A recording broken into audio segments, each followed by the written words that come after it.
at this point, I would love to bring in Rich, who is head of local marketing for Just Eat, and Jao as well, who is assistant brand manager at Rollover.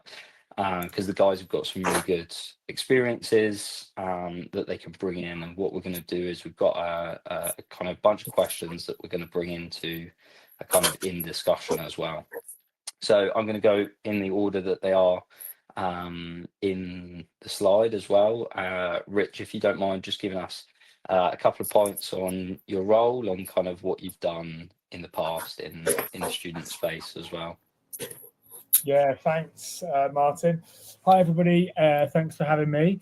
So yeah, I'm Rich Burgess. I'm head of local marketing at Just Eat Takeaway. I've been with the company just over 5 years now, but in the last 15 months, I've moved into this role in the UK team. We, as a brand, have shown up at a number of different universities across Freshers Week, in terms of engaging students with kind of the branded spaces within the halls, and those moments within Freshers Week where a number of brands show up, often with either partners kind of sharing food, or with vouchers offering students exclusive discount on the platform as they move to the new city. But then also at the start of last year's academic year, so September, we launched a new on-the-ground activation, which was a phone booth where we showed up to 5 different cities over 2 days and engaged students for 4 hours on each day with an interactive phone booth that was all about your food cravings and what you'd be ordering after your late night, whether that be late night in the library, late night up with friends, or late night out partying, which students seem to do less of in this day and age. And yeah, that was all about engaging with different cuisines that we offer on our platform, but also to some of the points that Martin's already touched on in terms of like what we gave away in terms of merchandise and a bit of a gamification around vouchers. So yeah, I'll touch on a little bit more of that as we go through, but I will hand over to Jao.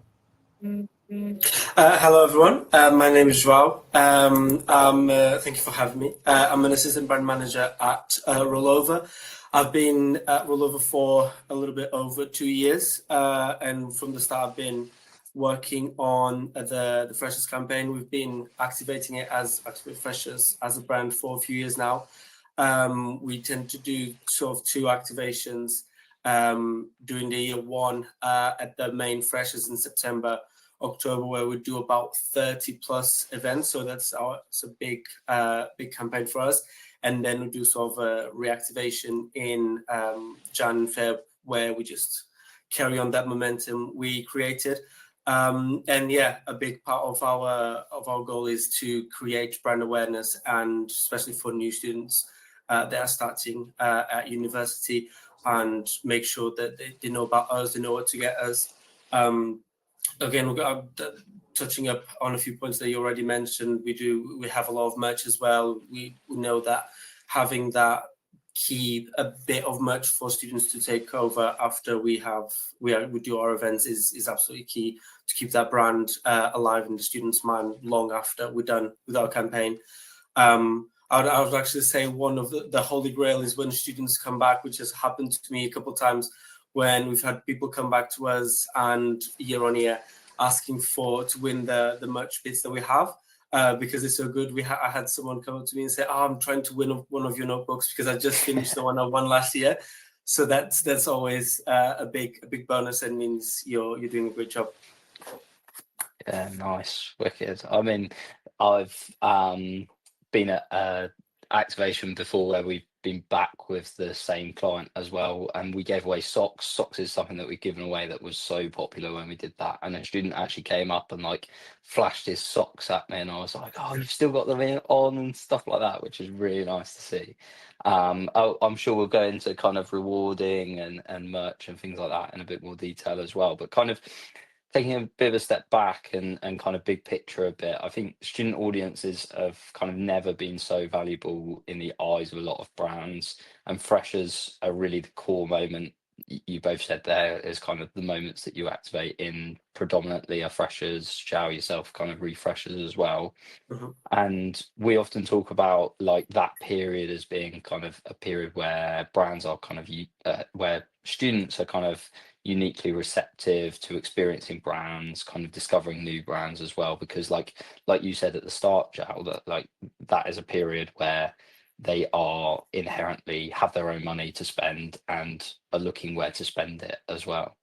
But I think like first question ultimately is kind of why students and why experiential when you're sat in kind of marketing meetings, kind of trying to line out the budget and things like that.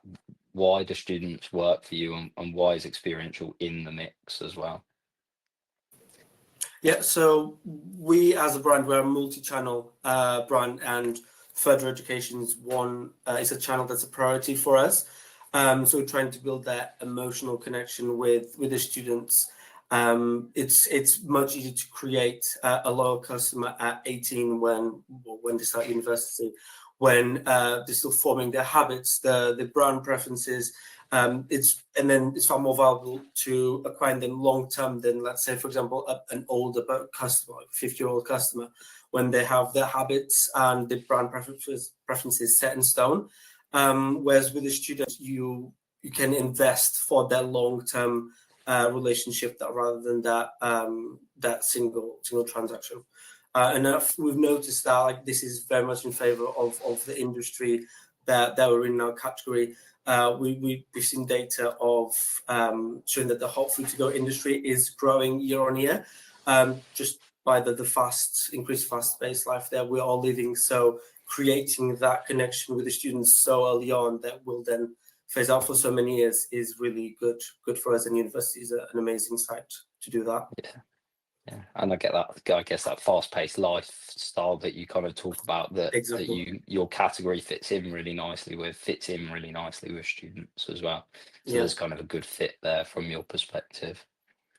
And Rich, for Just Eat, kind of why students when you could go after everyone? Yeah, great question. Everybody can eat, and often everybody goes to the grocery store or gets groceries delivered. So, yeah, our audience is vast. But for us, I guess there's some really interesting and exciting viewpoints for why students and what is exciting about their moments at university. So we see through research that we've done that students travel on average about 92 miles to 92-mile radius to go to a university city. That's great for us because, our product and our app is all about where you are and the postcode that you live in, because obviously you can get a bunch of different independents and local restaurants, but also a lot of our branded restaurants. So that means that people can experience us in a different way as they move cities, and that's really important when they first show up to the cities. You mentioned earlier it's the first time they have kind of money to spare, but also money to spare on things that perhaps previously, if they were working part-time jobs but living at home, they wouldn't necessarily choose to spend that on food, as in what to eat for lunch, what to eat for dinner, as their parents may facilitate that for them. So it's kind of that first moment where they actually start to think about what does their own grocery shop look like? What do they want to do in terms of their food habits, in terms of, Friday night fish and chips, or, Sunday morning McDonald's breakfast, etc. So I think for us, it's a really nice moment to get into their kind of way of life and what they enjoy as individuals. Also, for us, whether you're ordering, a large basket of groceries for some treats on a Friday night, or to watch a football match, currently with the World Cup, for example, or you're ordering a takeaway with friends to enjoy, it's a really nice moment to capture for our ordering behaviour. Yeah.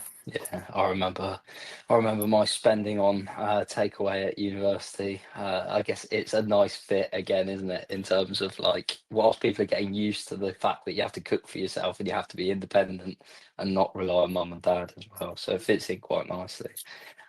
And I mean, like, great experiential isn't only about a really good idea. I think a lot of great experiential actually relies more on the execution of that experiential idea as well.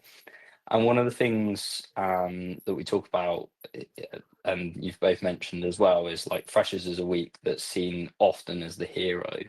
But one of the things that I want to ask both as well is like, where did timing and context come in as well? Because I think that's like one of the really key things about execution. Like executing a really good idea comes from getting the right timing and the right context in there. I know, Rich, you've been doing quite a lot of kind of testing with when to go and when not to go. Yeah, so we originally started looking at whether our execution could be like late night, but obviously for certain reasons and purposes, both permits, but also considering if people are under the influence of alcohol, for example. So what we actually did was we had a few different tests in terms of like location and timing, because I think they're the two things to consider together. For us, it was really important to think about when students are allowing themselves to remove themselves from lectures, etc. So when in their timetable within the day, do they have that headspace?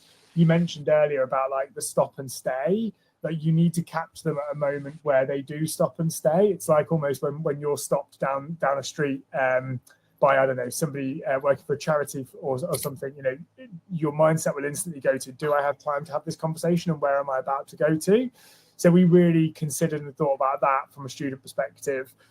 We tested both on and off campus as well, so different times and different locations. And I think what's really great is that when you're on campus, you are within the moment of where they are, their headspace, they're with friends, there's bigger groups of them. Often they're more prepared to stand and wait if they've got like a whole hour free, but they can see that there is something good, or there is the notebook that they had the previous year from JAL. Then you know they might wait there to make sure they can get their hands on it. So yeah, we kind of really played around with when we would show up and where we would show up for them. But I think actually activating kind of in the afternoon when like the kind of mid busy morning has happened, but being somewhere that is really accessible on campus. So even if they do have to queue, or it is, you know, you kind of want a queue to make a buzz, but at the same time, you don't want it to be too long. So really allowing yourself to be somewhere in terms of location that is like a thoroughfare for the campus. When we did it in Liverpool, for example, we were right outside the student union, but almost in a perfect location outside, and the British weather held out for us, where you could kind of come out in Liverpool as well. I know, Look exactly. Very lucky. So yeah, there was a number of buildings where people would come from those buildings to move to other buildings or go to the student union. So it was a really nice kind of hub of people and a buzziness. Also somewhere where people, if at the start of the activation they were going to a lecture, they knew they were going to come back past us. So they would say to us, you know, we'll be back later. And we did see that quite a lot. People would come back. So yeah, making sure you're there for a number of hours and not just there for 1 hour is also really, really important. Yeah, I really like that. I've actually been to Liverpool a couple of times, and I know exactly where you're talking about. It is kind of the absolute hub of student movement, isn't it? Which like loads of unis are really good like that. And I've also experimented before with doing things in city centres. And like you say, although it feels like you should be able to get, especially in those like really heavy student-driven populous cities, like something like Birmingham, where there's probably about 8 universities or something, you assume that everybody you see is going to be a student. How about you, Jal? How are you playing with kind of timing and context as well? I think. Yeah, we have some similarities, I would say, with Rich, but we kind of like look at this through two ways.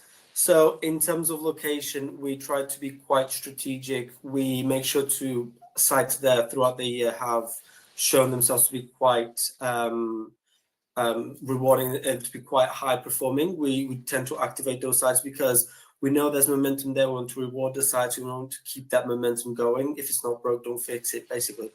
And then we also look at lower performing sites where we can see they might be low performing because they're new, or we see there's momentum there to be gained. So we also choose those to activate and sort of catapult them into being amazing sites in the future. And then we'll look at the timing. Like Rich was saying, you need to be quite smart in terms of what timing you choose. Obviously, during the Freshers Week, that big buzz moment, it's great because all the students are ready to meet you, and they're available to spend time meeting your brand, but you then can get kind of diluted into all the brands being there at once. Yeah. So sometimes we tend to choose dates that are slightly off the Freshers Week, where we know we can get much more attention and much more interaction with the students and kind of spend more time, and we know they'll have a little bit more time to interact with us and create that emotional connection. I'd say, I'm discussing this, I'd say that there might be a little bit of a trade-off in terms of footfall, because during a Freshers Week, everyone's there and everyone has, like I was saying, it has time to be there. But we haven't noticed loss of engagement, or we still have managed to interact with a fair large number of students. So we haven't seen a massive con on this side. And then what, like I was saying earlier, we also activate, we go big and bold in sort of September, October. We also really activate doing refreshers. It's to us, it's not just about one hit campaign, but it's like keeping that momentum going, and then do sort of, like the name says, a refresher of making sure the students interact with your brand again. We find that it's very key to just keep the all round throughout the interaction. We find it quite important as well. Yeah, that's a really interesting point. We always have that conversation with clients about like the trade-off between like freshers events and just like being on campus during Freshers Week, because as you say, like a freshers event will have so many students there, but it will also have so many brands there. So you're fighting for that attention, and you're also like fighting to keep that dwell time nice and high whilst they're trying to run around and get as much free stuff as they can from every other brand whilst they're there. Because let's be honest, like we've all been to freshers fairs. We had a joke in our house whilst we were at uni that was get as much free stuff as you possibly can. Like you kind of don't want that to be too much the attitude, and you've got to kind of drill it around that as well. And I think that brings us like really nicely to the next question that we've got as well. Kind of one of the points that I mentioned about our stop, stay and share is like that stay part. So like really kind of hammering home on how long people stay at the stand so that you can do that part. And one of those things is kind of moving people more to active participation rather than just giving them the free stuff.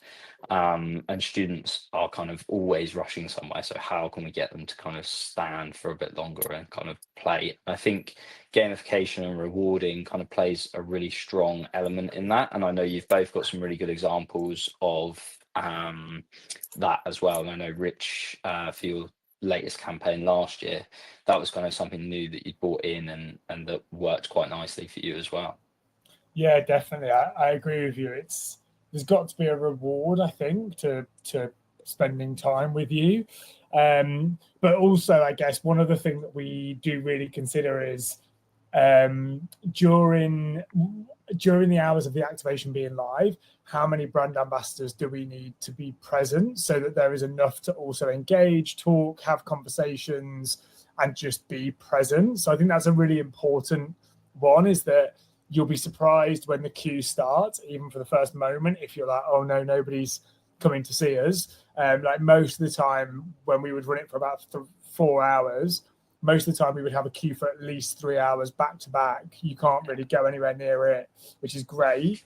But also then it means that we want people to be talking to people in the queue. You know, it gives you a great opportunity as a brand to also ask people their opinion, right? Like we're always lucky with our brand and the kind of salience of our brand, mnemonic, and did somebody say, and the Snoop creative and Katy Perry, Craig David, etc., that often people will sing that back to us or will use that, so it's an easy way in, but it does give us that chance to have that conversation. So I'd say, like, whilst the students are stopping there, use it to your advantage as a brand to hear what they think about you, about category, competitors, etc. So kind of, keep them engaged in that way. And then exactly to your point around like merchandise, giveaway, gamification. So we look at it in 2 ways. So there's the merchandise piece, always over merchandise. People will want everything. So, students love free stuff, and will kind of take anything free as well. But we really think about the seasonality of what we're giving away. So, if it's for summer, we might give away bucket hats. If it's in winter, we might give away socks, for example. So we'll think about that side, and we'll bring something into that engagement piece. So we had our brand ambassadors kind of creating fun games with the students to choose what they were going to get given. We also gave like spot prizes. So we had like bigger prizes that we could give away, like to people that were really engaged or were like super energetic and fun. And then the second half of that is the gamification piece. So our whole experience with the phone booth and picking up the phone and speaking, etc., was all a bit of a game, and it was a bit of fun. It was kind of food, sultry kind of words, and making people hungry through describing different burgers or fried chicken or a poke bowl, etc. But then also at the end of the experience, every user that went into the phone booth would get a voucher printed. And this also leans into the kind of share point. So we had different voucher mechanics. So it depended on just what it spat out for you. And we often had then friends who would come in together. One of them might have got £5, one of them might have got 15. So it became a bit of a conversation point as well, and a bit of fun. So that was nice. And we designed them as almost like cloakroom tickets, because they were physical kind of codes that you needed to remember. So we encouraged students to take photos of them as they would with their cloakrooms, because it was kind of like mimicking their natural behaviors in that sense, but also then allowed them to share it, obviously not giving away their code, because then somebody else could take their code. But a little bit of fun in that sense. And you laugh, but we did put one on our stories, and it was used within half an hour. So lessons learned there. I think you're right. It's like it's passing over the reward and benefit to the students, but also doing it in a way that is still right for your brand. So we would think about different things that were appropriate for time of year, or like different things that would help when you had your orders delivered. So recyclable cutlery, or like washable cutlery, or beer bottle openers if you're ordering groceries with us. So a really nice way to kind of, again, bring your brand into that moment.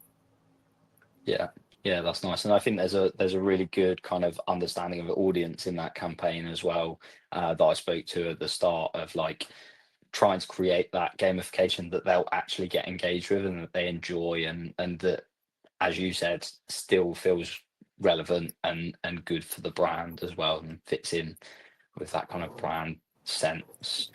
Zhao, I realise you dropped off a bit there, but as I'm sure you can realise, we're talking about the kind of gamification elements to kind of what you've done before. And I think specifically for you as well, I'd love you to share some of the stuff around kind of amplifying experiences that you do, because I know, as you mentioned slightly at the start, that there's a lot of kind of thinking behind your activations of, well, how does that then live on social as well, and how do we kind of amplify that in that way? No, absolutely. Sorry, it's I'm having some connection issues, and then he just talks about. But I was with you the whole time. Don't worry. Absolutely. So as I was saying, we do loads of events per campaign. We do about 30 events, but we make sure in a few key events that we do, especially in our flagships, we bring our social media team along with us. This is really important. We sort of partner or discuss with them any trending formats of what our audience is kind of looking at, of what is going on socials. And then what we want to do is kind of create that content that really shines a good light on the personality of your brand. It really showcases the brand at its best, because you're doing an event, everything's going to look the best it can be. And then it's about grabbing that content and amplifying it through social media. So it's not just leaving in that one day or couple days event, but it's just then phasing that out for a few months later, and really showcasing what your brand can do, and the impact that you can have in your brand. Yeah, I think there's so much value in like kind of thinking about how you do that, and how you bring other teams like social involved as well, like you say, so that, I mean, let's all face it, experiential is quite expensive. Making that last for as long as possible helps as well. 100%, yeah, for sure. Yeah. Absolutely. So we've got a kind of few more minutes of our discussion. So obviously, if anybody watching wants to put any questions, because we will get to a Q&A in a second for the guys, feel free to do so. I guess lastly from us as well in this discussion is just love to hear from you both about any kind of practical lessons that you've learned from things that you've done in the past that you're kind of bringing into this year, obviously without sharing too much about what you're doing this year. Yeah, if you want to go first. Yes, okay.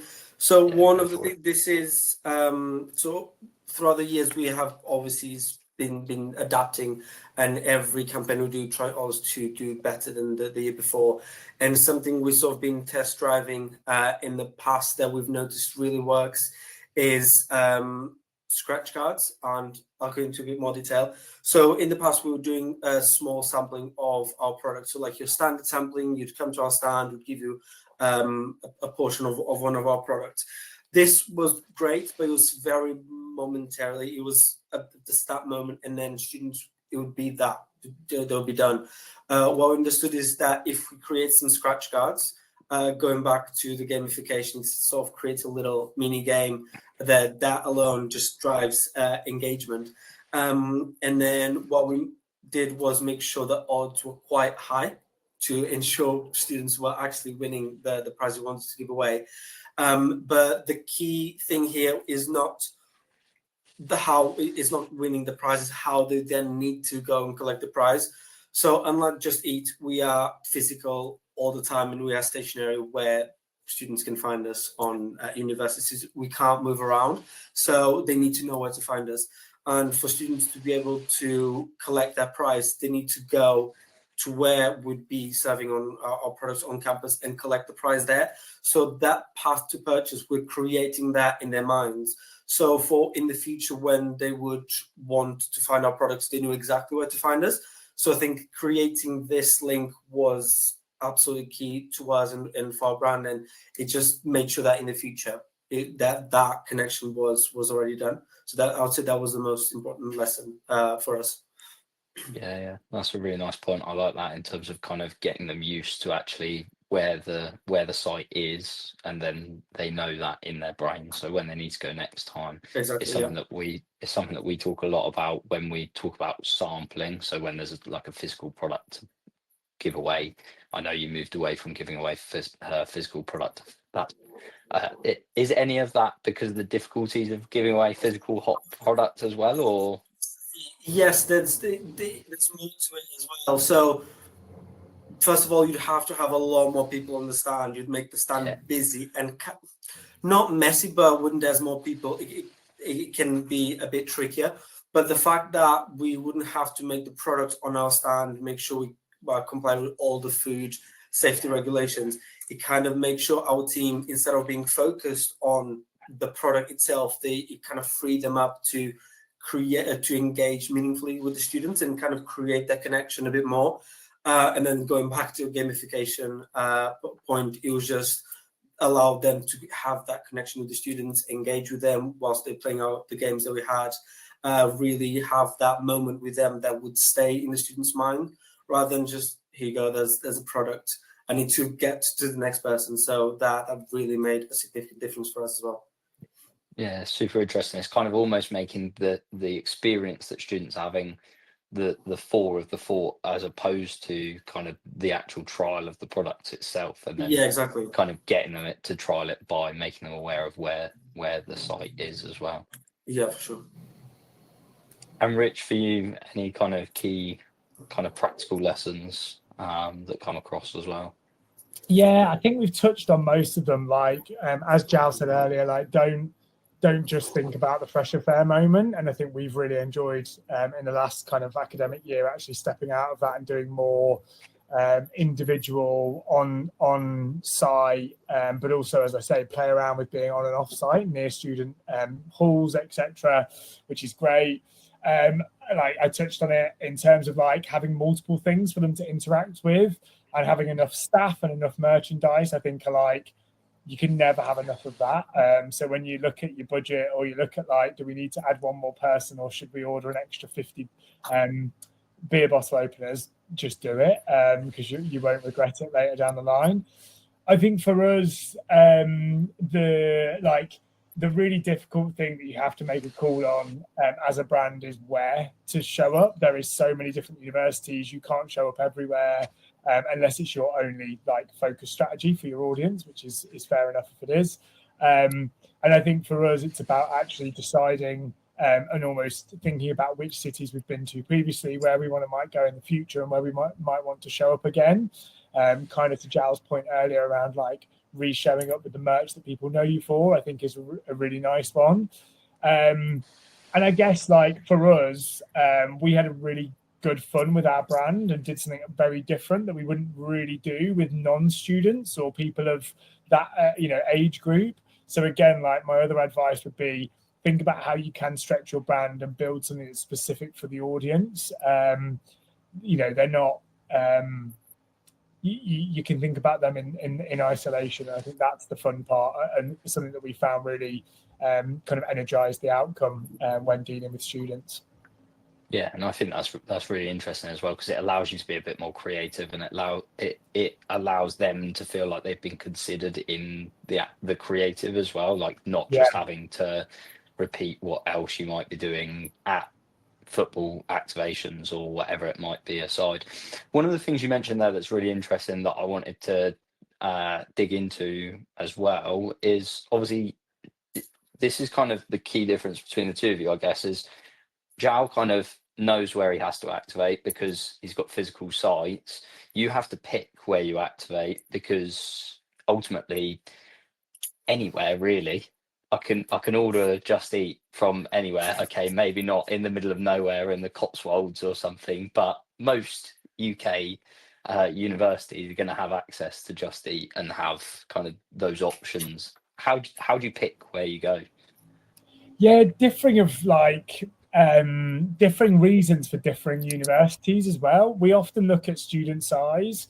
So if we're going to turn up to that university, can we capture more than one university? So places like Leeds, obviously, with multiple universities within it.